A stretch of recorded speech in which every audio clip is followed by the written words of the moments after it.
مش النهارده اليوم اللي اتهببت وارتبطت بيكي فيه؟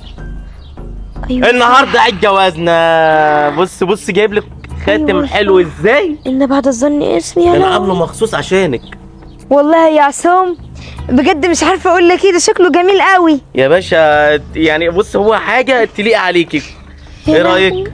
لو بتاع الدليفري دلوقتي اللي انا متفقه معاه جه هيبقى شكلي وحش. هو في حاجه ولا ايه؟ لا مفيش حاجه. وعليكم السلام. مين؟ يا باشا الاوردر ده جاي لمرات الاستاذ عصام التانية. انت مين انت اصلا؟ باشا بقول انا بتاع دليفري يا باشا الاوردر ايوه ده. ده ايوه ايوه استاذ ده الاوردر لمرات الاستاذ عصام التانية. تانية ايه الهبل اللي انت بتقوله ده؟ لا مراته التانية مين؟ ايوه مراته التانية كده ولا هي مراته التانية. انا استاذ عصام ودي مراتي ومفيش تانية. ايه التانية دي لا اصلا؟ يا باشا في على فكرة انا عايز اقول لك على حاجة. نعم. انا ومراته بس، يعني ما عندوش مراتات تاني. قلت لي بس ازاي يا ولاد.